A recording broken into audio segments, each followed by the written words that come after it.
এখনই শেষ করলাম।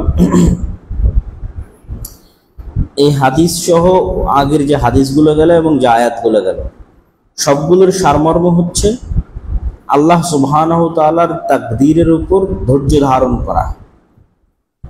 তবে আমি এর আগে এখানে বলেছিলাম কিনা জানি না, যে ধৈর্য ধারণের চাইতেও উপরের স্তর হচ্ছে আর রিদা, আল্লাহ সুবহানাহু তাআলার তাকদীরের উপর সন্তুষ্টি, যেটা একটা হাদিসে এই শব্দ ব্যবহার করা আছে, ফায়ারদা, এবং সে সন্তুষ্ট হয়ে যায়। রাদিয়াল্লাহু আনহুম ওয়া রাদু আনহু, আল্লাহ তাদের উপর সন্তুষ্ট, তারা আল্লাহর উপর সন্তুষ্ট। তো ধৈর্য ধারণের চেয়ে উপরের স্তর সন্তুষ্টি, তাহলে ধৈর্য ধারণ কোন স্তর? এই দুটো যদি আমাদের বাহ্যিক জীবনে আমরা প্রয়োগ করে বুঝতে চাই, তাহলে এভাবে বুঝতে পারবো যে দেখা যাচ্ছে আমার হয়তো ছেলে মারা গেল বা কোনো একটা দুর্ঘটনা ঘটলো, তো আমার খুব মন খারাপ, হয়তো আমি কান্নাকাটি করতেছি, বাট স্বাভাবিক, জাহিলি যুগের মতো নয়, যেটা স্বাভাবিক মানুষ শোক প্রকাশ করতে পারে। তখন আশেপাশের মানুষ এসে আমাকে বুঝ দিচ্ছে যে তাকদীরে ছিল, হয়ে গেছে, কি করার, ধৈর্য ধারণ করো। আমিও একটা পর্যায়ে গিয়ে বুঝার চেষ্টা করলাম, যাক, যা হওয়ার হয়েছে, ধৈর্য ধারণ করি। এটা ধৈর্য ধারণের মধ্যেই পড়ে, কেননা এখন পর্যন্ত সে শোক পালনে অবৈধ কিছু করেনি, ঠিক আছে? কষ্ট পেতেই পারে মানুষ, স্বাভাবিক, কষ্ট পেয়ে চোখ দিয়ে পানি আসতে পারে। আল্লাহর নবীর ছেলে ইব্রাহিম যখন মারা গেছে, তখনও তিনি কেঁদেছেন, তার চোখ দিয়ে পানি এসেছে। এগুলো তাওহীদ বিরোধী নয়। তো এগুলো হলো ধৈর্য। তাহলে রেজা কোনটা? এই পর্যন্ত অপেক্ষা করা লাগে না বান্দাকে। সবর করতে যেমন সে একটা সার্টেইন টাইম পর চিন্তা করে, একটা সার্টেইন টাইমে শোক পালনের পর চিন্তা করে সে ধৈর্য ধারণ করতেছে বা নিজেকে বুঝ দিচ্ছে, রেজার ক্ষেত্রে, সন্তুষ্টির ক্ষেত্রে এটি হয় না। রেজা বা সন্তুষ্টির ক্ষেত্রে যেটি হয় সেটি হচ্ছে একদম প্রথমেই, ফার্স্ট চান্সেই, হওয়া মাত্রই সে তার, এখানে বস, ফার্স্ট চান্সেই, প্রথম স্তরে হওয়া মাত্রই সে ওইটার উপর সন্তুষ্ট হয়ে যায়।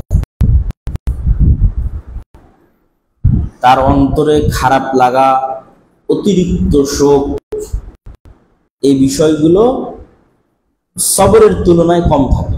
সবরের সময় থাকতে পারে, কিন্তু রেজা যখন পরিপূর্ণ সন্তুষ্টির সময়, সেই সময় এই জিনিসগুলো কম থাকে। তো আমরা আল্লাহ সুবহানাহু তাআলার তাকদীরের উপর প্রথমত চেষ্টা করব সন্তুষ্ট হতে, দ্বিতীয়ত আমরা চেষ্টা করব আল্লাহ সুবহানাহু তাআলার তাকদীরের উপর ধৈর্য ধারণ করতে, আর তৃতীয়ত কোনো মতেই আল্লাহর তাকদীরের উপর আইন বহির্ভূত বা শরিয়া বহির্ভূত সব প্রকাশ, যেগুলোর কথা এখানে উল্লেখ আছে, ঠিক আছে, বুক চাপড়ানো, চিল্লাচিল্লি করা, উঁচু স্বরে কান্নাকাটি করা, ঠিক আছে, বা প্রচুর পরিমাণে হতাশ হওয়া, গালাগালি করা, সময়কে, কালকে, মানুষকে, ব্যক্তিকে, আল্লাহকে, তুমি এটা করেছো এই জন্য এরকম হয়েছে, তুমি না করলে হতো না, এগুলো সবগুলো হচ্ছে ওই ধৈর্যের মাত্রাকে অতিক্রম করে তাকদীরকে অবিশ্বাসের দিকে বা তাকদীরের প্রতি ধৈর্যের চাইতেও সামনে যে স্তরগুলো, যেগুলো হারামের স্তর, সেই স্তরগুলোতে প্রবেশ করা, ওগুলোতে প্রবেশ করা যাবে না। তাকদীরের উপর ধৈর্য ধারণ করতে হবে, চেষ্টা করতে হবে তাকদীরের উপর সন্তুষ্ট হওয়ার। আল্লাহ সুবহানাহু ওয়া তাআলা আমাদের সেই তৌফিক দান করুক, আল্লাহুম্মা আমিন। রাসূলুল্লাহ সাল্লাল্লাহু আলাইহি ওয়াসাল্লাম বলেন, ইন্না ইযামাল জাযা মা'a ইযামিল বালা ওয়া ইন্নাল্লাহা তাআলা ইযা আহাব্বা কওমান ইবতালাহুম ফামান রাদিয়া ফালাহুর রিদা ওয়া মান সাখাতা ফালাহুস সাখত। বড় প্রতিদান, বড় বিপদ। আল্লাহ যখন কোনো কওম বা কোনো মানুষকে ভালোবাসেন, তখন বিপদ দিয়েই পরীক্ষা করেন। যদি সেই বিপদের উপর সে রাজি খুশি থাকে, আল্লাহও তার উপর রাজি খুশি। আর যদি সে বিপদে সে অসন্তুষ্ট হয়ে যায়, ধৈর্য ধারণ করতে না পারে, তাহলে আল্লাহ সুবহানাহু ওয়া তাআলা তার প্রতি অসন্তুষ্ট হয়ে যায়। তাহলে বড় বিপদ, বড় প্রতিদান, এই কথাই ঠিক। বিপদ আপদের মাধ্যমে মানুষ প্রশিক্ষিত হয় এবং সেই প্রশিক্ষণের মাধ্যমেই সে আরো বড় কিছু অর্জন করার সক্ষমতা অর্জন করে। এই জন্য প্রবাদ বাক্যে আছে যে আগুনের আঙ্গারের মধ্যে দিয়ে গিয়েই সোনা খাঁটিতে রূপান্তরিত হয়, স্বর্ণে রূপান্তরিত হয়। আগুনের আঙ্গারের মধ্যে দেওয়ার পরেই আপনি লোহাকে ধারালো করতে পারবেন, তাছাড়া লোহা কখনোই ধারালো হবে না। তো মানুষও যখন বিপদ আপদের মধ্যে দিয়ে অতিক্রম করে তখন মানুষ আসলে শক্তিশালী হয়, তার অন্তর শক্ত হয়, তার চিন্তা ভাবনা স্থির হয় এবং পৃথিবীর কোনো সমস্যা তাকে টলাতে পারে না, হতাশ করতে পারে না। সে সঠিক ডিসিশন নিতে পারে, মানুষ হিসেবে তার মধ্যে পরিপূর্ণতা চলে আসে। এই জন্য আল্লাহ সুবহানাহু ওয়া তাআলা প্রায় সব নবী রাসূলকে বিভিন্নভাবে পরীক্ষা নিয়েছে। এগুলো তাদের উপর শাস্তি নয়। ইউসুফ আলাইহিস সালাতু ওয়াস সালাম কোন অপরাধের শাস্তিতে কুয়ার মধ্যে নিক্ষিপ্ত ছিলেন? কোন অপরাধের শাস্তিতে 25-30 বছর বাপকে দেখতে পেলেন না, তার বাপও তাকে দেখতে পেল না, কষ্টে দিন পার করলো। আর কোন অপরাধের শাস্তিতে ইউসুফ আলাইহিস সালাম জেল খাটলেন, আর কোন অপরাধের শাস্তিতে মানুষের বাড়িতে কাজ করলেন। এগুলো শাস্তি নয়, এগুলো আল্লাহ সুবহানাহু ওয়া তাআলার পক্ষ থেকে পরীক্ষা, যা ইউসুফ আলাইহিস সালামকে একজন পূর্ণাঙ্গ লিডার, পূর্ণাঙ্গ নেতা এবং যোগ্য নবীতে গড়ে তুলেছে। এভাবে ইব্রাহিম আলাইহিস সালামকে আল্লাহ পরীক্ষা করেছেন, আমাদের নবী মুহাম্মদ সাল্লাল্লাহু আলাইহি ওয়াসাল্লামকে আল্লাহ পরীক্ষা করেছেন। উনি তার মাকে, তার বাবাকে, তার দাদাকে সকলকে হারিয়ে বড় হয়েছেন, তার কৈশোর পার করেছেন। তারপরে যখন খুব প্রয়োজন ছিল চাচার এবং স্ত্রীর, তখন চাচা এবং স্ত্রীকে হারিয়েছেন। তারপরে জীবন বাঁচাতে, জীবনের ভয়ে তিনি মক্কা থেকে মদিনায় হিজরত করেছেন। এবং মদিনার জীবনও যে তার জন্য খুবই কণ্টকাকীর্ণ ছিল তা কিন্তু। বদরের যুদ্ধ খুব অসহায় অবস্থায় যুদ্ধ ছিল, উহুদের যুদ্ধে তো প্রায় পরাজয়ই ছিল, খন্দকের যুদ্ধে আরো করুণ ছিল। তো এই পরীক্ষা এবং এই বিপদ আপদের মাধ্যমেই মূলত মুহাম্মদ সাল্লাল্লাহু আলাইহি ওয়াসাল্লামের পূর্ণাঙ্গতা এবং দ্বীনে ইসলামের পূর্ণাঙ্গতা এসেছে।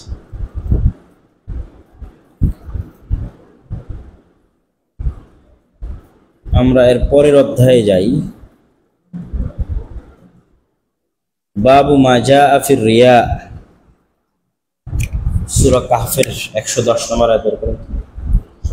হ্যাঁ, ওয়াকাউলুল্লাহি তাআলা 110। আল্লাহ সুবহানাহু ওয়া তাআলা বলেন, কুল ইন্নামা আনা বাশারুম মিসলুকুম ইউহা ইলাইয়া আন্নামা ইলাহুকুম ইলাহুন ওয়াহিদ ফামান কানা ইয়ারজু লিকা রাব্বিহি ফালইআমাল আমালান সালিহা ওয়া লা ইউশরিক বিইবাদাতি রাব্বিহি আহাদা।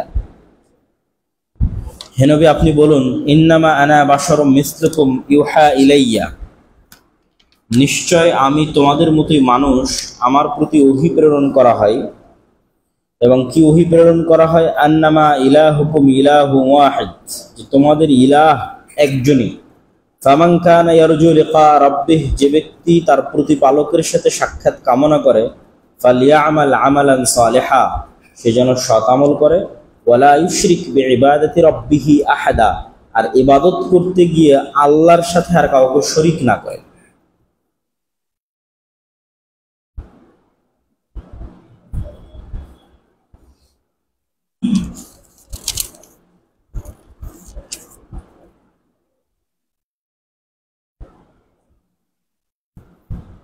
তো এখানে ইবাদত করতে গিয়ে আল্লাহ সুবহানাহু ওয়া তাআলার সাথে যেন কাউকে শরীক না করে, এটির ব্যাখ্যাই মূলত আসলে রিয়া না করে।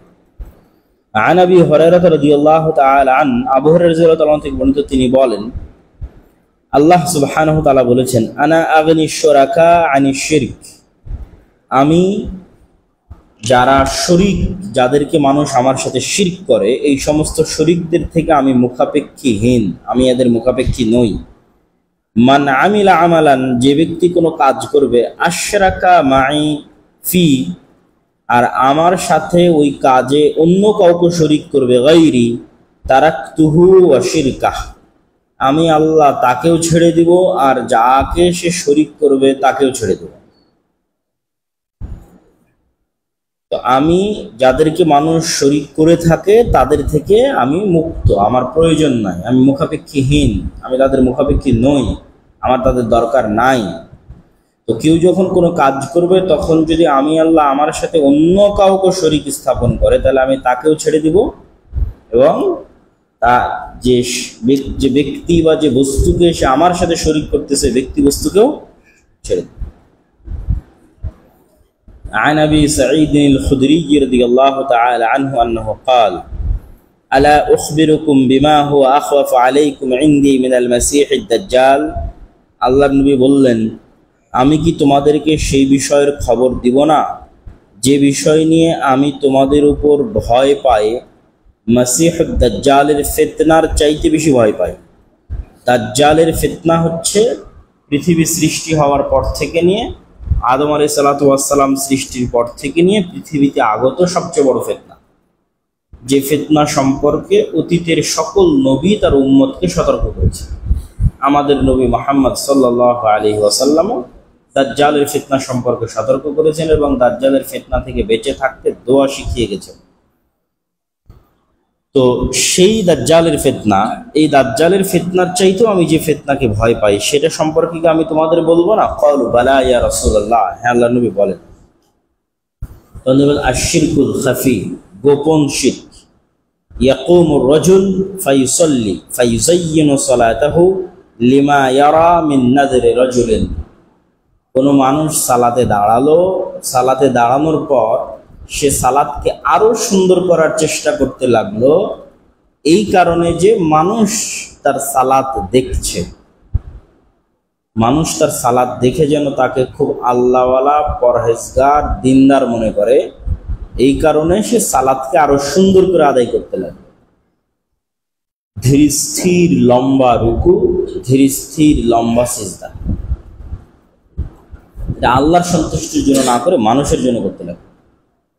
তো এটা শুধু সালাতের ক্ষেত্রে বিষয়টি এমন নয়, বরং সকল ক্ষেত্রে। আজকে আমাদের সমাজে হজ, ওমরা থেকে শুরু করে এই ধরনের যে বিষয়গুলো আছে, এগুলো এক প্রকার ফ্যাশন, এক প্রকার লোক দেখানোর মতোই পরিণত হয়ে গেছে।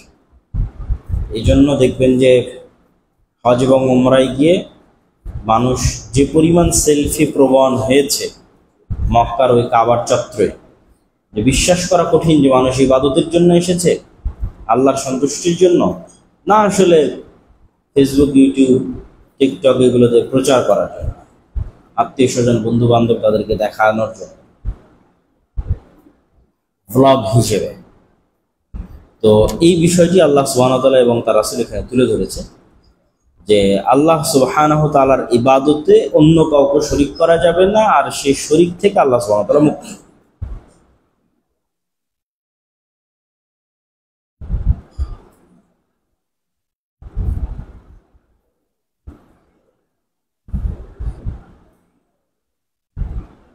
এবং আল্লাহর নবী এটিকে আশঙ্কা করতেন ফিতনাতুল মাসীহিদ দাজ্জালের চেয়ে। মিনাশ শিরকি ইরাদাতুল ইনসানি বিআমালিহিদ দুনিয়া। শিরকের অন্তর্ভুক্ত ওই কাজ যে কাজ শুধুমাত্র দুনিয়াবী স্বার্থে করা হয়, এটা হলো অধ্যায়ের নাম। মিনাশ শিরক, শিরকের অন্তর্ভুক্ত ইরাদাতুল ইনসান, মানুষের ইচ্ছা পোষণ করা, বিআমালিহি, কোন একটা কাজের বিষয় মানুষ ইচ্ছা পোষণ করে, আর দুনিয়া শুধু দুনিয়াবী উদ্দেশ্য। আল্লাহ সুবহানাহু ওয়া তাআলা বলেন সূরা হুদের 15 নম্বর আয়াত, মান কানা ইউরিদুল হায়াতাদ দুনিয়া ওয়া যিনাতাহা নুওয়াফি ইলাইহিম আ'মালাহুম ফিহা ওয়া হুম ফিহা লা ইউবখাসুন উলাইকাল্লাযীনা লাইসা লাহুম ফিল আখিরাতি ইল্লান নার ওয়া হাবিতা মা সানাউ ফিহা ওয়া বাতিলুম মা কানু ইয়ামালুন।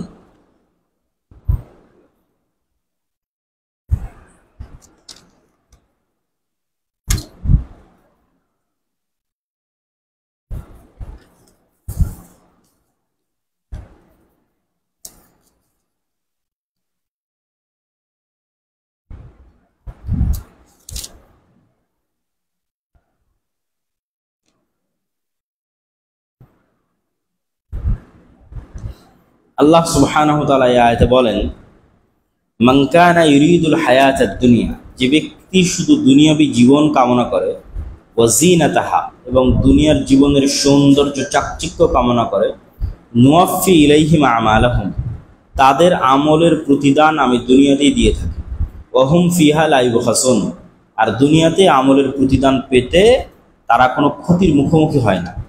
উলাইকাল্লাযীনা লাইসা লাহুম ফিল আখিরাতি ইল্লান নার, আর এদের জন্য পরকালে জাহান্নামের আগুন ছাড়া আর কিছু নাই। ওয়া হাবিতা মা সানাউ ফিহা, আর দুনিয়াতে যা যা করেছিল তার সব ধ্বংস হয়ে গেছে, মানে দুনিয়াতেই শেষ হয়ে গেছে। ওয়া বাতিলুম মা কানু ইয়ামালুন, এবং বাতিল হয়ে গেছে। তো এই আয়াতে স্পষ্টভাবে আল্লাহ সুবহানাহু ওয়া তাআলা বলেছেন যে কোনো ব্যক্তি যদি কোনো কাজ শুধু দুনিয়াবি স্বার্থের জন্য করে থাকে, তাহলে আল্লাহ সেই কাজের প্রতিদান তাকে কোথায় দিয়ে দেন? দুনিয়াতে দিয়ে। যেহেতু ওই কাজ সে দুনিয়ার জন্যই করেছে, তো ওই কাজের প্রতিদান আল্লাহ তাকে দুনিয়াতেই দিয়ে দিয়েছে, ফলত তার জন্য পরকালে কিছু থাকবে? কিছুই থাকবে না। তো আমরা যদি জ্ঞান অর্জন করি দুনিয়ায়,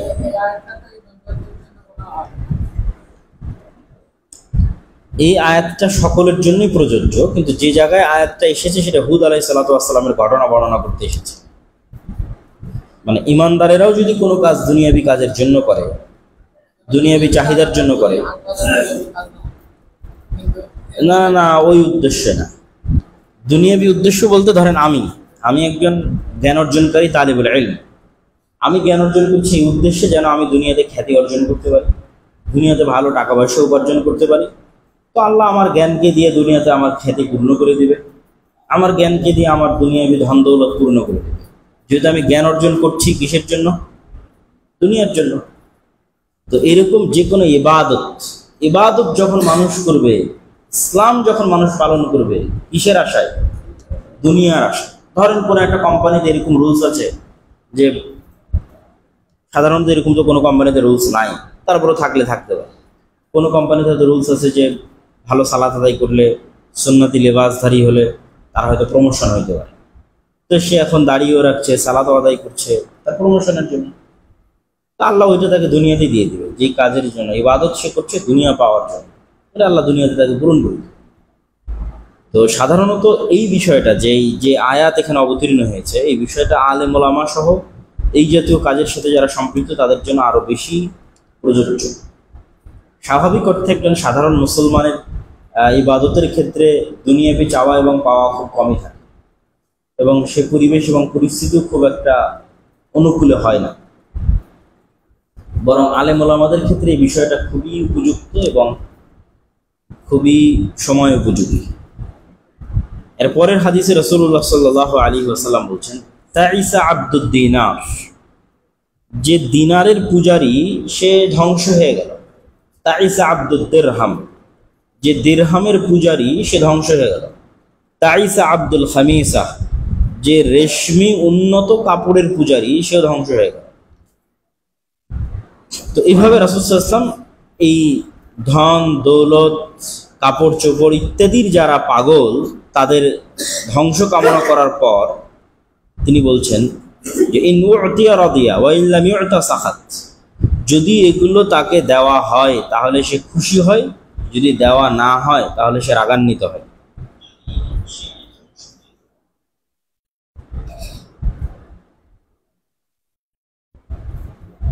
وإذا شيك فلن تقش طوبى لعبد أخذ بعنان فرسه في سبيل الله أشعث رأسه, আর সুসংবাদ সেই ব্যক্তির জন্য যে ব্যক্তি একটি ঘোড়ার লাগাম ধরে আল্লাহর রাস্তায় বেরিয়ে পড়ল, এমতো অবস্থায় যে তার চুলগুলো উস্কো খুস্কো, এমতো অবস্থায় যে তার পা ধুলাই মলিন। ঠিক আছে, ইন কানা ফিল হিরাসাহ, যদি সে পাহারার দায়িত্বেও লেগে থাকে, পাহারা প্রদানের দায়িত্বেও লেগে থাকে। ওয়া ইন কানা ফিস সাকাহ, যদি তাকে অগ্রভাগে রাখা হয় তাহলে অগ্রভাগেই লেগে থাকে, তথা যখন সে যুদ্ধে গমন করে তখন তাকে যুদ্ধের প্রধান আমির যদি তাকে পাহারার দায়িত্ব দেয় পাহারাতেই লেগে থাকে।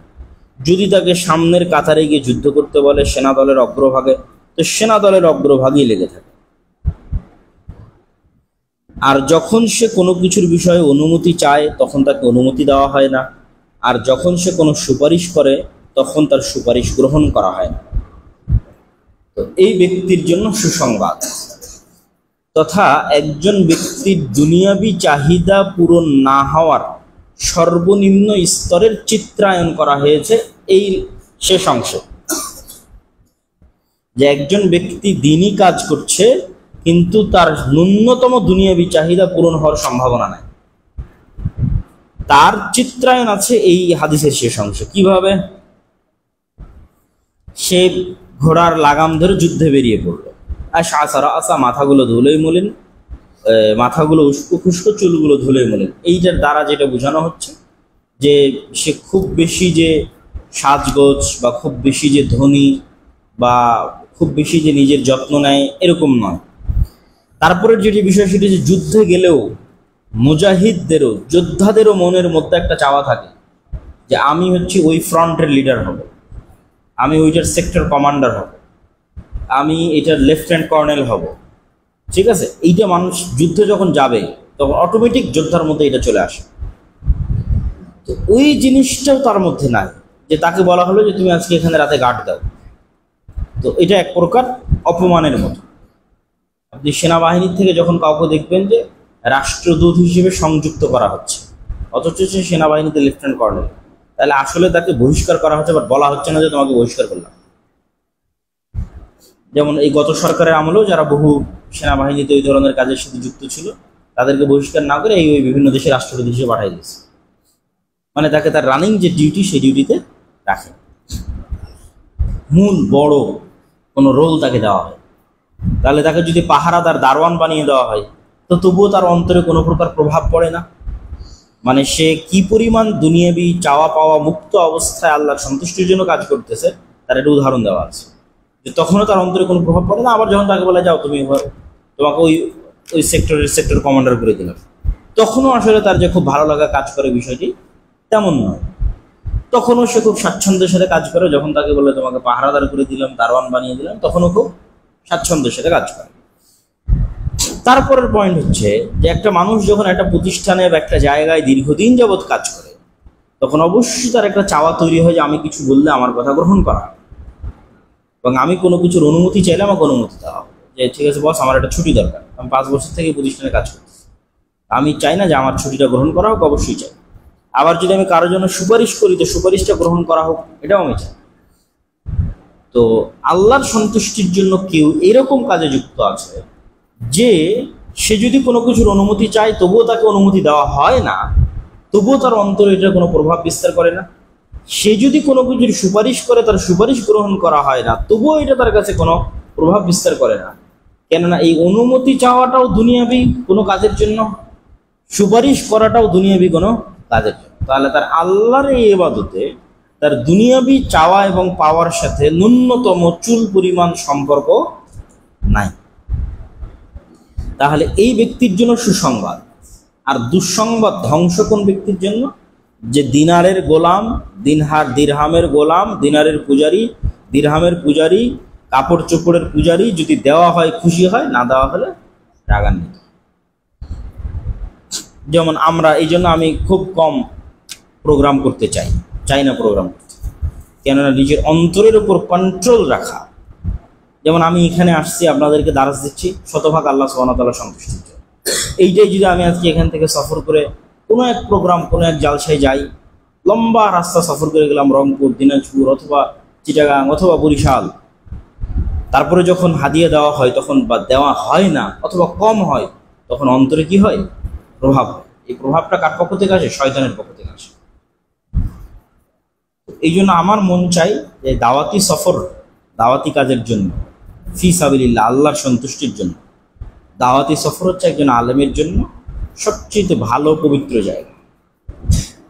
তবে অবশ্যই তাজদীদুন নিয়াহ করা উচিত, যে যখন আমি মূলত কাজটা আল্লাহর সন্তুষ্টির জন্য করছি, তারপরে হয়তো কোনো দুনিয়াবি সুযোগ সুবিধা আসতেছে, সেটা কোনো সমস্যা নয়, কিন্তু যখন ওইটাই উদ্দেশ্য হয় তখন সমস্যা। আমার উদ্দেশ্যই দুনিয়াবি লাভ এবং লোকসান, তখন সেটা অবশ্যই মানুষের নিয়তকে নষ্ট করে।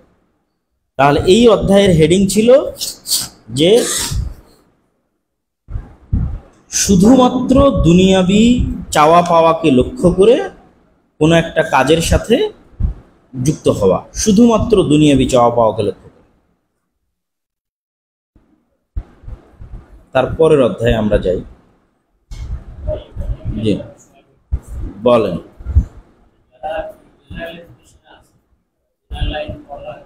জি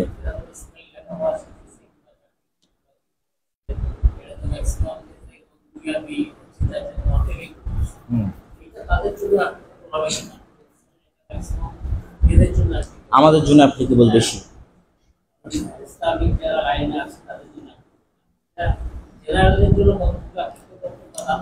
জেনারেলের জন্য এইটা এইভাবে অ্যাপ্লিকেবল না হলেও এইভাবে অ্যাপ্লিকেবল হবে যে সে যে জ্ঞান অর্জন করছে, তারপরে বিভিন্ন কাজ শিখতেছে, এগুলো প্রত্যেকটার পিছনে অবশ্যই সে দুনিয়াবী চাহিদাকে সামনে রেখে আগাচ্ছে, কিন্তু তার নিয়ত এতটুকু পরিষ্কার থাকা উচিত, এতটুকু পরিচ্ছন্ন থাকা উচিত, যেগুলোর মাধ্যমে সে আল্লাহর সন্তুষ্টির জন্য তার পরিবার পরিজন, আত্মীয় স্বজন, গরিব মিসকিন, দুস্থ অসহায়, দেশ জাতি, সেগুলোর জন্য ডেডিকেটেডলি কাজ করে।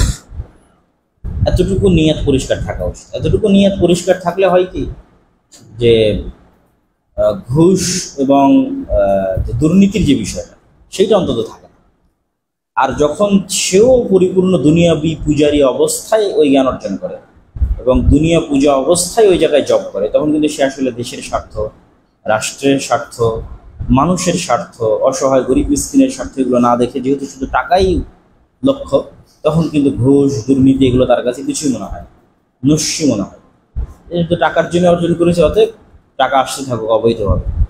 কিন্তু যখন ওইটার পিছনেও তার এতটুকু পরিষ্কার নিয়ত থাকবে যে আমি মূলত এইটার দ্বারা আমার দেশ, আমার জাতি, আমার রাষ্ট্রকে আমি সার্ভ করতে চাই, মানুষের সেবা করতে চাই, আল্লাহ সন্তুষ্টির জন্য মানুষের সেবা করতে চাই, আল্লাহ যতটুকু হালাল উপায় আমাকে এখান থেকে রিজিক দেবে সেটা দিয়ে আমার পরিবার পরিজন, আত্মীয় স্বজন তাদের সহযোগিতা করতে চাই, তখন অন্তত সে ওই যে দুনিয়াবী পূজারী না হওয়ার কারণে সে ঘুষ এবং দুর্নীতির সাথে যুক্ত হবে, অবশ্যই ইবাদতে পরিণত হয়ে যাচ্ছে।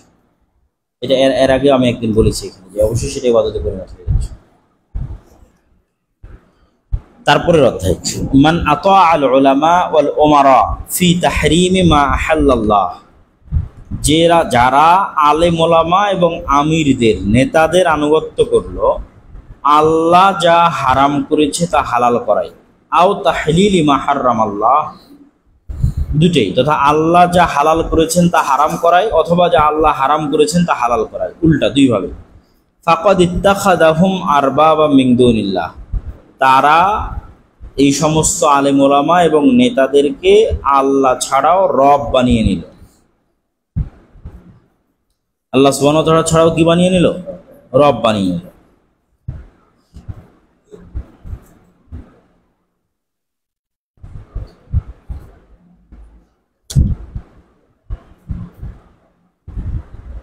এই অধ্যায়ের শুরুতেই قال ابن عباس يوشك أن تنزل عليكم حجارة من السماء أقول قال رسول الله صلى الله عليه وسلم وتقولون قال أبو بكر وعمر। এটি আব্দুল্লাহ বিন আব্বাস রাদিয়াল্লাহু তাআলা আনহুর একটি বাক্য, যা তিনি এক ঘটনাক্রমে মানুষদের মধ্যে বলছিলেন। আর এই রকমের বহু বাক্য সাহাবীদের মধ্যে, তাবীদের মধ্যে প্রচলিত আছে, আগের যুগ থেকেই প্রচলিত আছে। সেটি হচ্ছে, আমি আশঙ্কা করছি তোমাদের উপর আসমান থেকে পাথর বর্ষণ হবে, কেননা আমি বলছি আল্লাহর নবী বলেছেন আর তোমরা বলছো আবু বকর ও ওমর বলেছেন। কাছাকাছি এরকম ঘটনার বহু আয়াত, বহু হাদিস আপনি সাহাবী এবং তাদের মধ্যে পাবেন, যে কেউ কারোর সামনে আল্লাহর নবীর নাম উচ্চারণ করে একটা হাদিস বর্ণনা করছে, তখন আরেকজন বলতেছে না আমি তো এরকম অমুক সাহাবীকে করতে দেখিনি, এরকম তো অমুক তাবীকে করতে দেখিনি। তখন তাকে পাল্টা এটা বলা হচ্ছে যে আমি বলছি আল্লাহর নবী বলেছেন আর তুমি মানুষের নাম বলতেছো। এরকম বহু ঘটনা সাহাবী এবং তাবীদের যুগে প্রচলিত আছে। তার মধ্যে এটা একটা, যা আব্দুল্লাহ বিন আব্বাস রাদিয়াল্লাহু তাআলা নিজে বলছেন। সূরা তাওবার 31 নম্বর আয়াত বের করেন।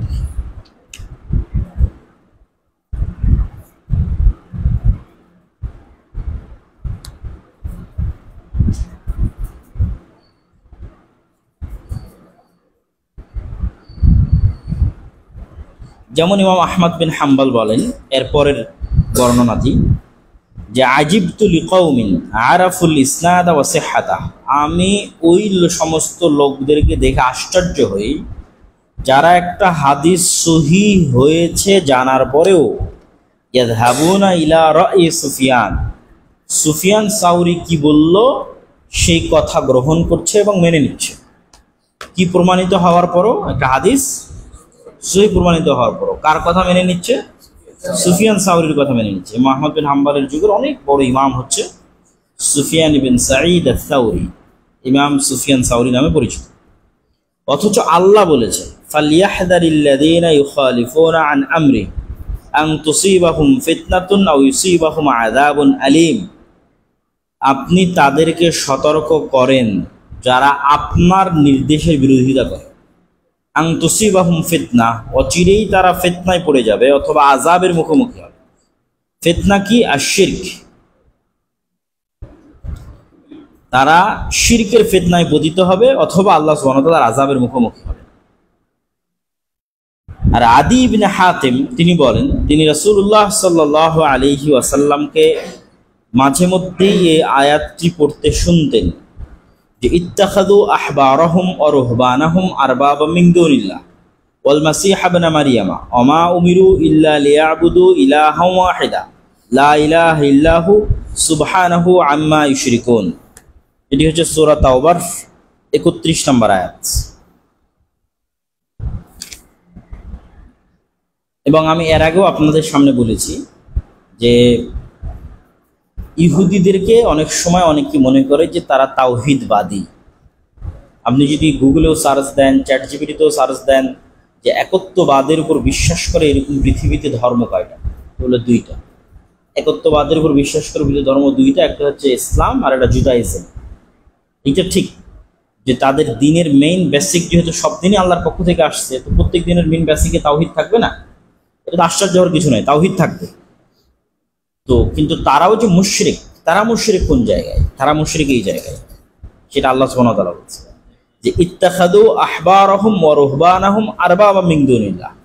তারা তাদের পাদ্রী এবং রাবাইদেরকে আল্লাহর জায়গায় রব বানিয়ে নিয়েছে। ঠিক আছে? এবং ওমা উমিরু ইল্লা লিয়াবুদু ইলাহান ওয়াহিদা, অথচ তাদের পাদ্রী থেকে শুরু করে তাদের নবী থেকে শুরু করে সবাই আদিষ্ট হয়েছে আল্লাহর ইবাদত করতে। মানে যে পাদ্রীকে তারা রব বানিয়ে নিয়েছে, রাবাইকে রব বানিয়ে নিয়েছে, সেও আদিষ্ট হয়েছে কার ইবাদতের জন্য? আল্লাহর ইবাদত। লা ইলাহা ইল্লাহু, আল্লাহ ব্যতীত ইবাদতের যোগ্য কোনো মাবুদ নেই। সুবহানাহু আম্মা ইউশরিকুন, তারা যে শিরক করে শিরক থেকে আল্লাহ মহাপবিত্র। তো আজকের এই আধুনিক যুগেও আপনি দেখবেন যে ইহুদি রাবাইরা তাদের ফতোয়া নিয়ে, তাদের থেকে অনুমতি নিয়েই পৃথিবীর এমন কোনো জঘন্য নিকৃষ্ট কাজ নাই যেগুলো ইহুদিরা করে না। যেমন এরকমও ফতোয়া দিয়ে দিবে যে ইসরায়েল রক্ষার স্বার্থে গোয়েন্দাগিরি করতে গিয়ে যদি নিজের ইজ্জত এবং আব্রু বিক্রি করে দেওয়া লাগে তো ওইটা ইবাদত।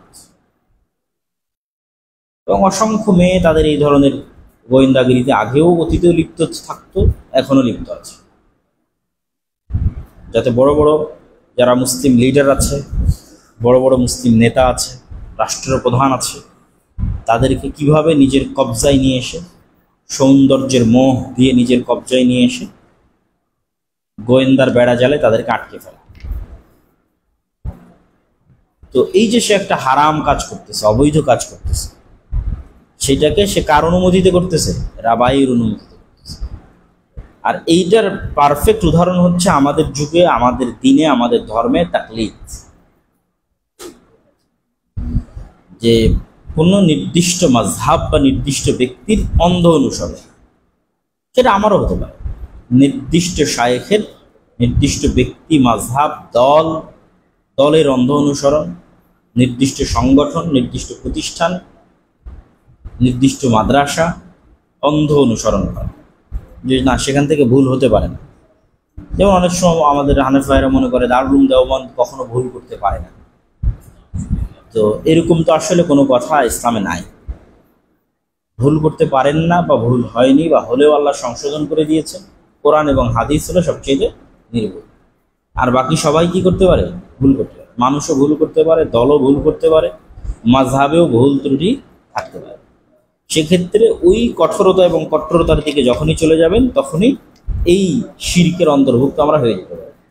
সেটা কি আল্লাহ যা হারাম করেছে তা হালাল করা, আর আল্লাহ যা হালাল করেছে তা হারাম করা। এটা এখানে অধ্যায়ের হেডলাইন হচ্ছে এটা।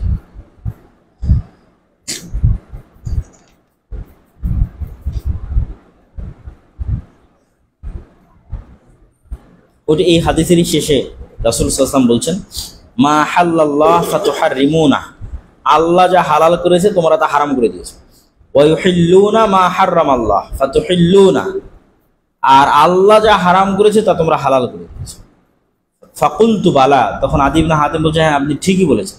বলছে ফাতিলকা ইবাদত, তোমার এটাই তো পাদ্রী আর রাবাইদের ইবাদত, যে আল্লাহ যা হারাম করলো তা হালাল করে দিলে, আল্লাহ যা হালাল করলো তা হারাম করে দিলে, এটাই তো ইবাদত।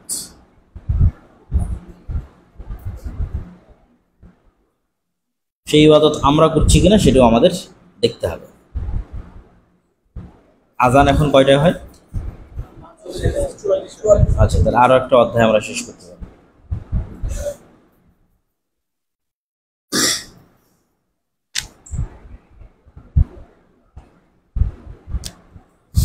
قول الله تعالى ألم ترى إلى الذين يزعمون أنهم آمنوا بما أنزل إليك وما أنزل من قبلك يريدون أن يتحاكموا إلى الطاغوت وقد أمروا أن يكفروا به ويريد الشيطان أن يضلهم ضلالا بعيدا وإذا قيل لهم تعالوا إلى ما أنزل الله وإلى الرسول رأيت المنافقين يصدون عنك صدودا فكيف إذا أصابتهم مصيبة بما قدمت أيديهم ثم جاءوك يحلفون بالله إن أردنا إلا إحسانا وتوفيقا। সূরা নিসার একটা লম্বা আয়াত, সেই লম্বা আয়াতের এখানে মূলত এই অধ্যায়ে হয়তো তাফসীর করা হবে, এটি মূল উদ্দেশ্য। আলাম তারা ইলাল্লাযীনা, আপনি কি দেখেন না তাদেরকে যারা দাবি করে যে আন্নাহুম আমানু বিমা উনজিলা ইলাইকা ওয়া উনজিলা মিন ক্বাবলিক, যে তারা ঈমান আনয়ন করেছে আপনার প্রতি যা নাজিল হয়েছে এবং আপনার পূর্ববর্তীদের প্রতি যা নাজিল হয়েছে তার প্রতি তারা ঈমান আনয়ন করেছে। ইউরিদুনা ইয়াতাহাকামু ইলা তাগুত,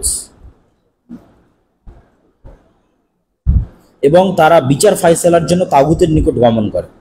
ওয়াকাদ উমিরু আন ইয়াকফুরু বিহি, অথচ তাদেরকে আদেশ দেওয়া হয়েছে এই সমস্ত তাগুতকে অস্বীকার করতে।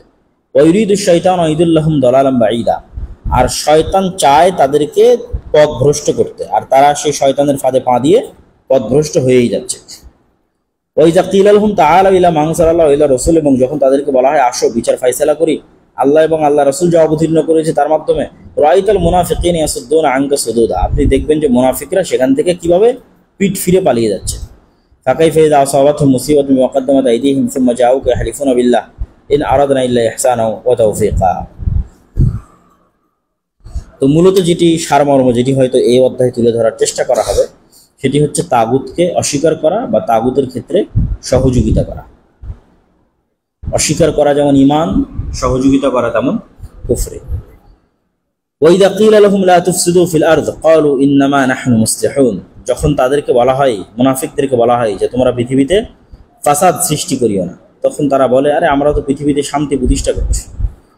আল্লাহ আর এক আয়াতে বলেন ওয়ালা তুফসিদু ফিল আরদি বা'দা ইসলাহিহা, তোমরা পৃথিবীতে ফিতনা ফাসাদ সৃষ্টি করিও না পৃথিবীতে শান্তি প্রতিষ্ঠিত হওয়ার পর। আল্লাহ সুবহানাহু ওয়া তাআলা আরো বলেন আফা হুকমাল জাহিলিয়াতি ইয়াবগুন ওয়া মান আহসানু মিনাল্লাহি হুকমা লিকাওমিন ইউকিনুন, তারা কি জাহেলি যুগের মাধ্যমে বিচার ফায়সালা করতে চায়? ওয়া মান আহসানু মিনাল্লাহি হুকমা, আল্লাহর চাইতে বিচার ফায়সালায় উত্তম কে হতে পারে?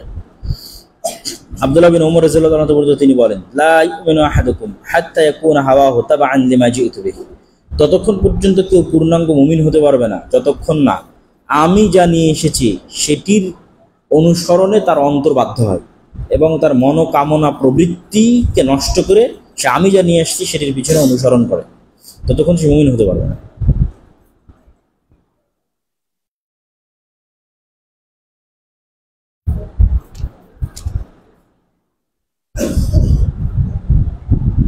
এবার এই আয়াতের শানে নজুল, যে আয়াতটা আমরা শুরুতে অনুবাদ করেছি, সেই আয়াতের শানে নজুলটা এখানে দেওয়া আছে। ইমাম শাবি রাহিমাহুল্লাহ তিনি এই আয়াতের শানে নজুল তুলে ধরেছেন। সেটি হচ্ছে তিনি বলেন কানা বাইনা রাজুলুম মিনাল মুনাফিকিন, মুনাফিকদের মধ্যে একদল মানুষের সাথে মুনাফিকের একটা মানুষের সাথে ইহুদির একটা মানুষের একটা ঝামেলা হয়েছে।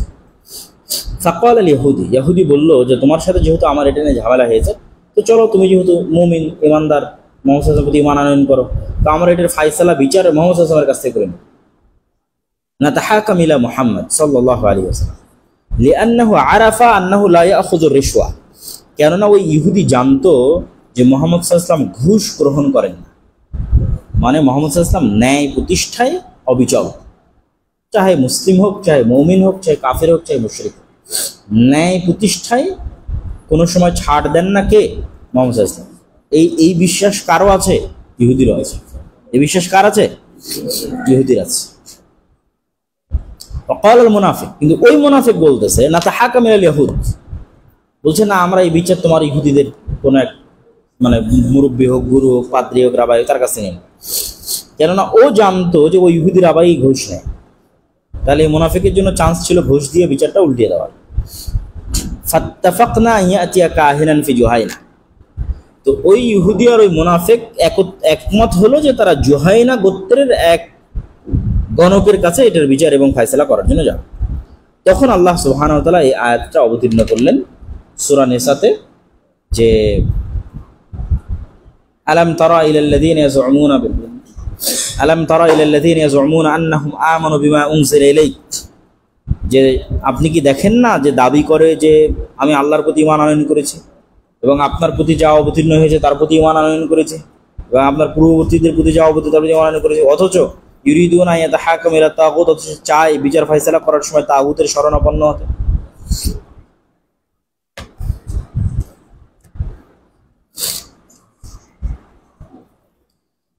আচ্ছা, এই আয়াতের যেটা আগের পিছের বাক্য, এটা একটু কানেক্টেড আছে। ইন্নাল্লাহ ইয়া'মুরুকুম আন তু'আদ্দুল আমানাত ইলা আহলিহা, আল্লাহ তোমাদেরকে আদেশ দিয়েছেন যে তোমরা মানুষের মধ্যে ন্যায় প্রতিষ্ঠা করো। ওয়া ইযা হাকামতুম বাইনান নাস আন তাহকুমু বিল আদল, মানুষের মধ্যে যখন বিচার করো ন্যায়ের ভিত্তিতে বিচার করো। ইন্নাল্লাহা নি'মা ইয়া'iদুকুম বিহি ইন্নাল্লাহা কানা সামিআন বাসীরা। ইয়া আইয়ুহাল্লাযীনা আমানু আতিউল্লাহ ওয়া আতিউর রাসূল, হে ঈমানদাররা আল্লাহর আনুগত্য করো, আল্লাহর রাসূলের আনুগত্য করো। ওয়া উলিল আমরি মিনকুম, তোমাদের মধ্যে যারা দায়িত্বশীল তাদের আনুগত্য করো। ফাইন তানাযাতুম ফি শাইইন ফারুদ্দুহু ইলাল্লাহি ওয়া রাসূল, তোমাদের মধ্যে যদি কোনো মতভেদ হয় তাহলে তোমরা আল্লাহ এবং আল্লাহর রাসূলের নিকট নিয়ে যাও। আলাম তারা ইলাল্লাযীনা, এরপরই হচ্ছে আয়াত আলাম তারা, আপনি কি দেখেন না তাদেরকে যাদের মধ্যে মতভেদ হওয়ার পরও, কোনো একটা বিষয় নিয়ে ফায়সালা হওয়ার পরও তারা আল্লাহর নবীর কাছে না এসে যাচ্ছে কার কাছে? তাগুতের কাছে যাচ্ছে। আর যখন তাদেরকে বলা হবে যে আসো আল্লাহ এবং আল্লাহ রাসূলের কাছে, তখনই তারা মুখ ফিরিয়ে নেবে।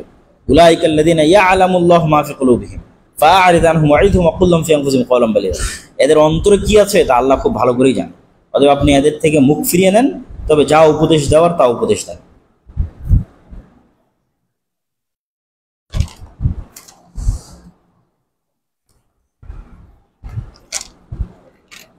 তাহলে আয়াতের শানে নজুল সহ এবং আচ্ছা এরপরে আরো কয়েকটা কথা বাকি থেকে গেছে, সেটাও শেষ করে নিই। وقيل نزلت في رجلين اختصما فقال احدهما نترافع الى النبي صلى الله عليه وسلم وقال الاخر الى كعب بن الاشرف ثم ترافع الى عمر فذكر له احدهم القصه فقال الذي لم يرضى برسول الله صلى الله عليه وسلم اكذلك قال نعم فضربه بالسيف فقتله। বলছে যে আরেকটা বর্ণনা এসেছে যে দুইজন ব্যক্তি পরস্পরের মধ্যে মতভেদ হলো, মতভেদ হওয়ার পর একজন বলতেছে যে এটা আল্লাহর নবীর কাছে নিয়ে চলো, আর একজন বলছে না কাব বিন আশরাফের কাছে নিয়ে চলো। তো দুইজন মতভেদ যখন মিলেনি, একজন আল্লাহর নবীর কাছে আর একজন কাব বিন আশরাফের কাছে, তখন দুইজন মিলে আসছে আল্লাহর নবীর কাছে, এই ওমর রাদিয়াল্লাহু আনহুর কাছে। ওমর রাদিয়াল্লাহু আনহুর কাছে আসার পর একজন এই ঘটনা ওমর রাদিয়াল্লাহু আনহুকে বলে দিয়েছে যে আমাদের মধ্যে আসলে মতভেদ হয়েছিল, মতভেদে প্রথমত আমরা আল্লাহর নবীর কাছে যেতে চেয়েছিলাম, তারপর আরেকজন কাব বিন আশরাফের কাছে যেতে চেয়েছিল, তারপর আমরা আপনার কাছে এসেছি। তো যে আল্লাহ নবীর কাছে যেতে চাইনি, ওমর রাদিয়াল্লাহু আনহু তাকে বললেন যে আল্লাহর রাসূলের ফায়সালায় সন্তুষ্ট হতে পারে না, সে আমার ফায়সালা কিভাবে সন্তুষ্ট হবে? তো ওমর রাদিয়াল্লাহু আনহু ওখানে হত্যা করে দিলেন। ফাযারাবাহু বিস-সাইফি ফাকাতাল।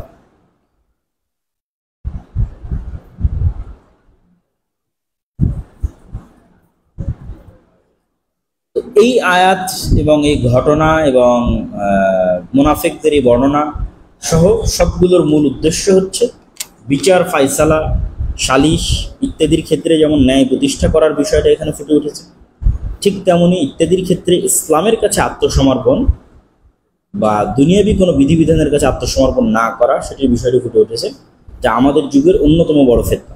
যে আমরা এমন একটা রাষ্ট্র ব্যবস্থায় বসবাস করতেছি যে রাষ্ট্র ব্যবস্থা এটি তাগুতি রাষ্ট্র ব্যবস্থা, যেখানে ইসলামের বিধিবিধানের মাধ্যমে রাষ্ট্র পরিচালনা হয় না। ফলত বিচার ফায়সালার ক্ষেত্রে আমরা ইসলামের বিধিবিধানের মাধ্যমে বিচার ফায়সালা নিব, সেই সুযোগ থেকে আল্লাহ আমাদেরকে বঞ্চিত করেছে। এটা আমাদের জন্য এক প্রকার শাস্তি, আমাদের জন্য এক প্রকার বঞ্চনা এবং লাঞ্ছনা। এই জন্য ন্যায় প্রতিষ্ঠা হয় না, অবিচার এবং অন্যায় চলমান আছে এবং চলমান থাকবে। গণতন্ত্র কখনোই মানুষকে ন্যায় দিতে পারবে না। সমাজতন্ত্র, সেকুলারিজম, ধর্মনিরপেক্ষ মতবাদ, পুঁজিবাদ কখনোই মানুষকে ন্যায় দিতে পারবে না। ন্যায় দিতে পারবে একমাত্র ইসলাম। ইসলামের কাছে আকণ্ঠ আত্মসমর্পণ মানুষকে ন্যায় বিচার দিতে পারবে। আর এগুলোর কাছে অন্যায় চলতে থাকবে, অন্যায় মানুষ হতাশ হবে, আবার সমস্যা হবে, আবার প্রবলেম হবে, আবার হতাশ হবে।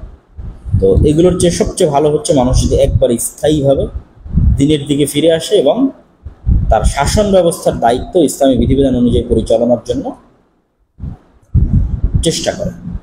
আল্লাহ সুবহানাহু ওয়া তাআলা আমাদের সেই তৌফিক দান করুক, আল্লাহুম্মা আমিন। এগুলো আমরা আমাদের আজকে দার্স শেষ করে প্রশ্ন উত্তরের দিকে যেতে চাচ্ছি। আপনাদের যদি কোনো প্রশ্ন উত্তর করতে পারেন।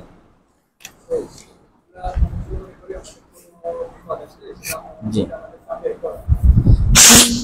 জি, দুটোই হতে পারে, পাপের ফল হতে পারে, পরীক্ষা হতে পারে। এটা বুঝার, জি জান, এটা বুঝার সরাসরি কোনো উপায় নাই। এটা বুঝার সরাসরি কোনো উপায় নাই। অবশ্যই ধৈর্য ধারণ করতে হবে, কল্যাণের আশা করতে হবে। পাপের ফল হলেও তো আপনার গুনাহ মাফ হচ্ছে, তাই না? না আকীদার কোনো সমস্যা।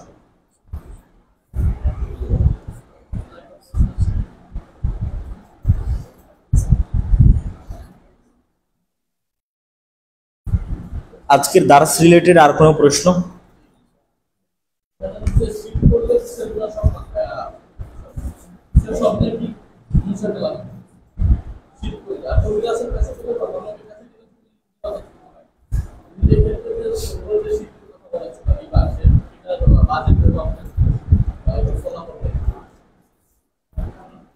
এইটার বাজে প্রভাব, ওই ইবাদতটা কবুল হচ্ছে না, এক।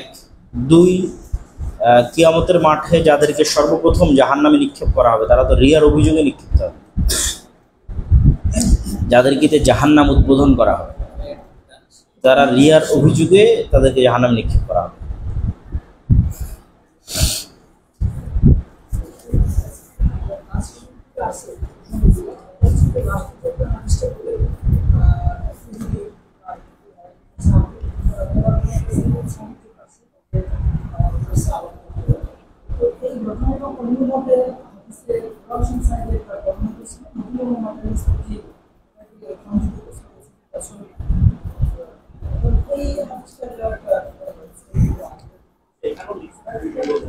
এটা একটু দেখে নিই।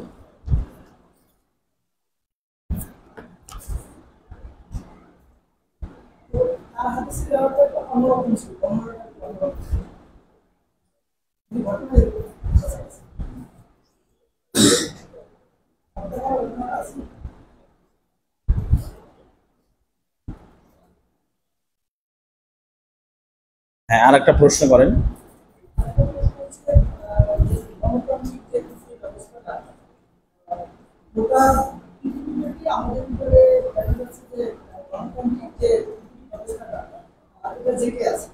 সেক্ষেত্রে মুসলমান অধ্যুষিত এলাকার মুসলমানরা সেক্ষেত্রে তাদের সামাজিক অবস্থা, রাজনৈতিক অবস্থা জড়িত হইতে পারে। সেক্ষেত্রে করণীয় মুসলমানদের অধ্যুষিত এলাকায় হ্যাঁ, এটা ঠিক যে ঘটনাটা বললেন, এই ঘটনাটা দুর্বল। যেটা তথা কিতাব তাওহীদও যে ঘটনাটা উল্লেখ করা আছে, এটা দুর্বল। এটা ঘটনার বিবরণ দেখে বোঝা যায়। আর এবং ওখানে যে উল্লেখ করা আছে শেষে, যে আরেকটি মত হিসেবে উল্লেখ করা আছে, এই লাস্টের যে ঘটনা, এটিকে বলা হয়ে থাকে, আরবিতে বলা হয় কিলা, বলা হয়ে থাকে হিসেবে উল্লেখ করা আছে। আরও বলা হয় যে, তো কিলা দিয়ে যখনই কোনো কিছু বলা হয় তখন এটা স্বাভাবিকই জানা যায় যে এটা এর মধ্যে একটু দুর্বলতা আছে। তথা প্রথম যে ঘটনা, যে সেই ঘটনাটা বিশুদ্ধ ঘটনা। আর এটা কি বললেন? প্রশ্নটা আবার বলেন তো, কি বললেন আপনি?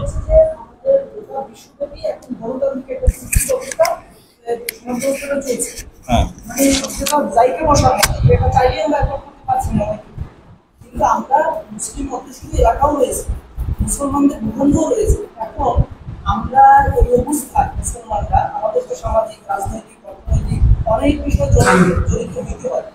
সেক্ষেত্রে আমাদের এই মুসলিম অধ্যুষিত এলাকার মানুষের কি করণীয় এই ফ্রি ব্যবস্থাটা চালু অবস্থাটা আমি চাইলে একদিনই একটা সশস্ত্র জেলার মাধ্যমে জেলাদের জেলায় যেতে পারে না, আমাদের নিজস্ব ভূখণ্ডও নাই, কোনো রাষ্ট্রও নাই। তো সেক্ষেত্রে মুসলিম ভূখণ্ডগুলায় এই গণতান্ত্রিক ব্যবস্থায় নেতৃত্ব বলেন, সামাজিক অবস্থা বলেন, রাজনৈতিক অবস্থা বলেন, অর্থনৈতিক অবস্থা বলেন, সেটা মোকাবিলা কিভাবে করা যায়, কোন পদ্ধতিতে?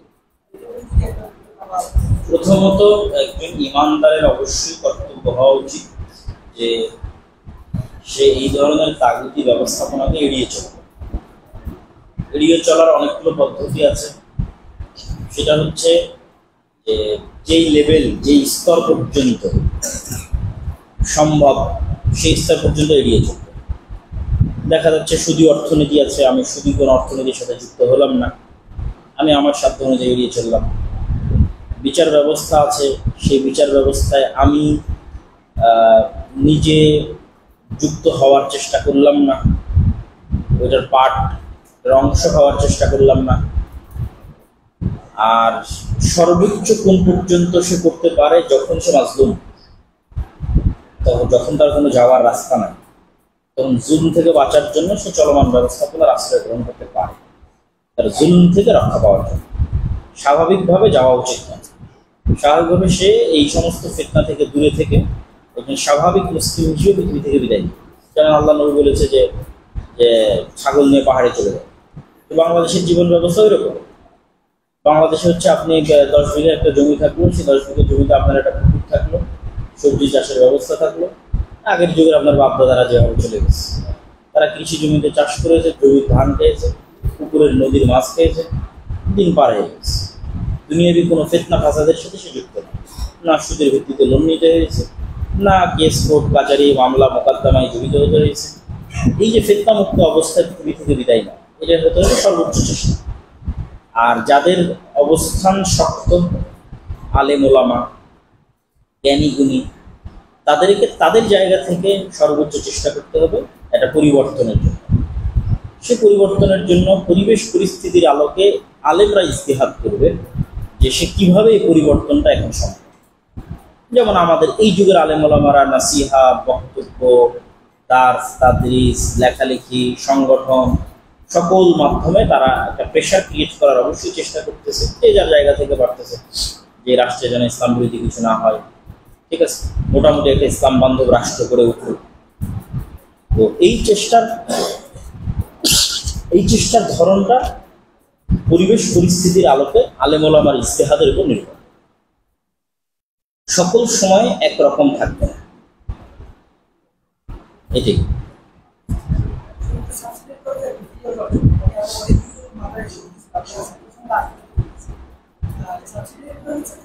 আমাদের দেশটা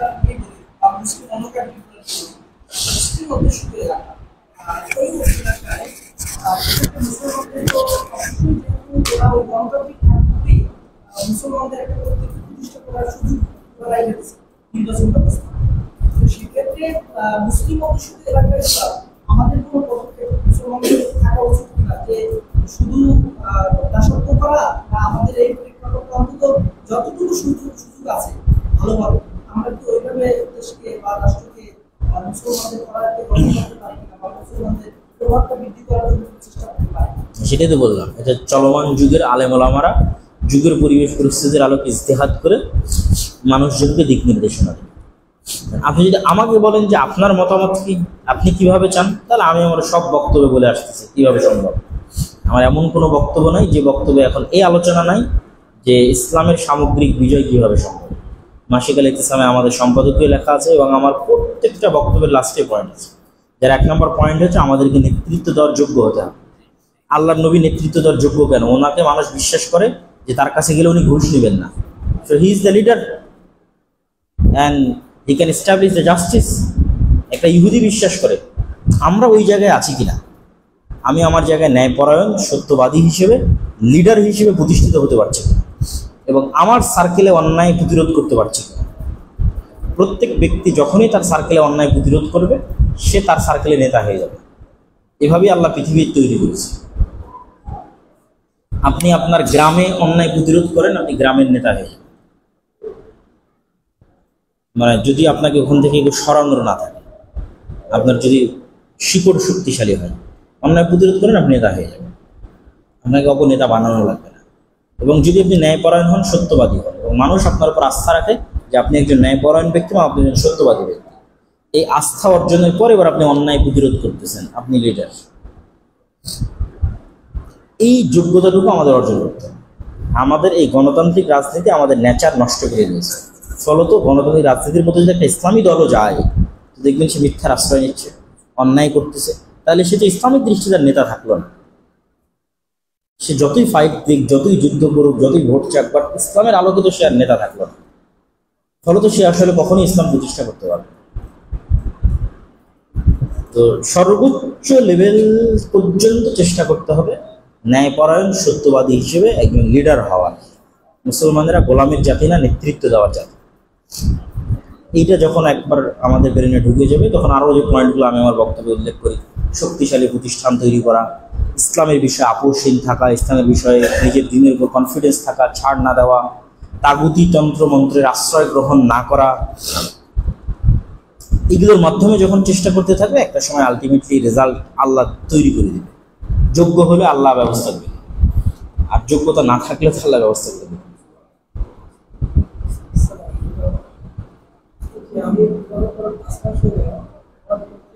আচ্ছা, বোনদের পক্ষ থেকে যদি কোনো প্রশ্ন থাকে, এখন কি মাইক ইউজ করা যায়?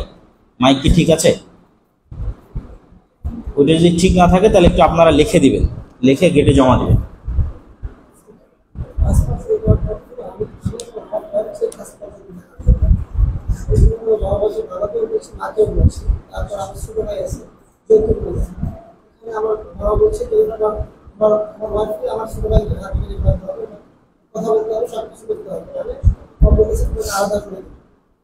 তারপর আমার খারাপ মেয়েরা আসে, তাদের কোন দিতে হবে, নাহলে আলাদা করে দেবে। আমার বয়স মুখ দেখাতে হবে না খাবার দিতে হবে? দেখাতে হবে এবং খাওয়াতে হবে। যদি বলে খাবার দিতে হবে, সমস্যা নেই, মুখ ঢেকে খাবার দিতে পারবে। আড়াল করা যাবে, মানে আমার পাশে বন্ধ করে, ঠিক আছে? গ্রাম অঞ্চলে আমি কি করতে পারি?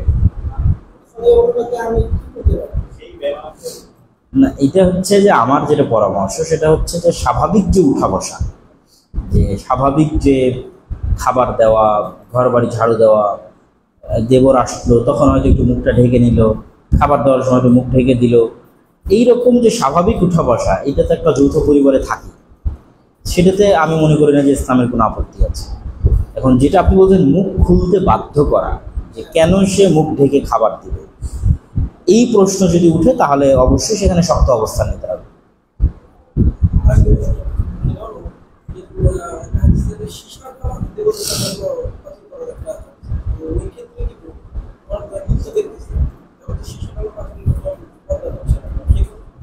ওটাই তো বললাম যে স্বাভাবিক যে কার্যক্রম আছে, যে একটা শ্বশুর বাড়িতে শ্বশুররা কি চায়, যে অবশ্যই বউ খাবার বন্টন করে দিক, এটা চায়, তো সেটা তো সে পর্দা করেও করতে পারে। আমি এই প্রশ্নটা তুলতেছি যে সে ওই কাজটা করতে ইচ্ছুক না, না তাকে মুখ খুলতে বাধ্য করা হচ্ছে, কোনটা?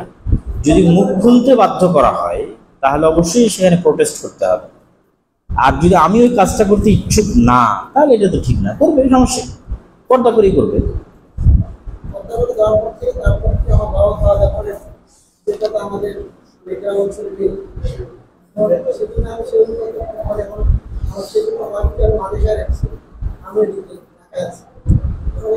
আমি চাইতেছি যে বাবা থেকে সরে যায়, বাবা মায়ের সাথে সর্বোচ্চ ভালো ব্যবহার করতে হবে, তবে তার মানে এই নয় যে দিনকে ছাড় দিতে হবে, এটাও নয়। আপনি আপনার জায়গায় শক্ত থাকবেন, তবে বাবা মায়ের সার্বিক যে দুনিয়াবী চাহিদা আছে সেটা অবশ্যই সর্বোচ্চভাবে পূরণ করার চেষ্টা করবেন, এবং কখনো রাগারাগি না করে ভালো ব্যবহারের মাধ্যমে বোঝানোর চেষ্টা করবেন।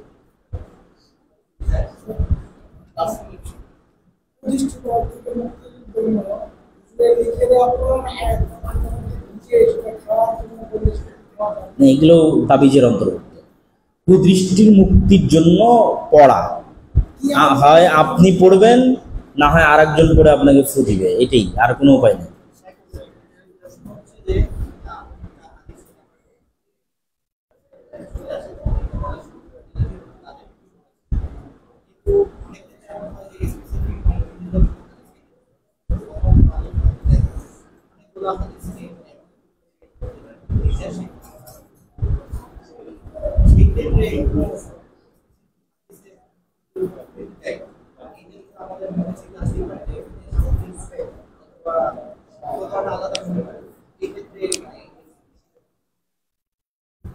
এখানে সামগ্রিকভাবে ফতোয়া আলাদা হওয়ার বিষয়টি বোঝানো হয়।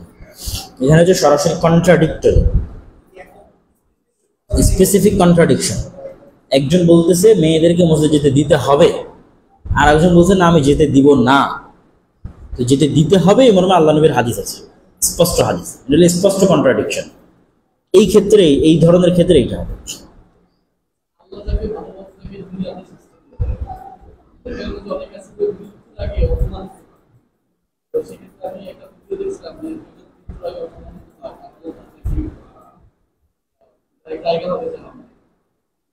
এরকম কোন হাদিস আমার জানা নাই, তবে আল্লাহর এই শাস্তি দেওয়া বলতে অপমান করে এরকম বিষয়টা নয়। আল্লাহ সুবহানাহু ওয়া তাআলার এরকম শাস্তি দেওয়ার বিষয়টা হইতে পারে অসুখ বিসুখ, ঠিক আছে, যে দুরারোগ্য ব্যাধিতে আক্রান্ত হয়ে গেছে, খুব কষ্টের মাধ্যমে দিনাতিপাত হচ্ছে, তো এই প্রত্যেকটা কষ্টের বিনিময়ে সে তার ক্ষমা আসলে মুক্ত হচ্ছে, ঠিক আছে। আর যদি অপমান হয় সেটা মিথ্যা অপবাদের উপর হবে, ঠিক আছে। যেমন ইউসুফ আলাইহিস সালামকে মিথ্যা অপবাদের ভিত্তিতে জেলে দেওয়া হয়েছে। মানসিক কষ্ট তেমন অপমান তো আসলে মিথ্যা অপবাদে জেলে দেওয়া তো মানসিক কষ্ট বেশি, শারীরিক কষ্ট চেয়ে মানসিক কষ্ট বেশি। আচ্ছা, কোনো লিখিত প্রশ্ন কি আসে মেয়েদেরকে? নাই, ঠিক আছে। তাহলে আমরা আমাদের আজকের মতো শেষ করি, তারপর আবারও শুনতেছি ইনশাআল্লাহ। সুবহানাকা আল্লাহুম্মা ওয়া বিহামদিকা আশহাদু আল্লা ইলাহা ইল্লা আনতা আস্তাগফিরুকা ওয়া আতুবু ইলাইক। আসসালামু আলাইকুম ওয়া রাহমাতুল্লাহি ওয়া বারাকাতুহু। জি বলেন।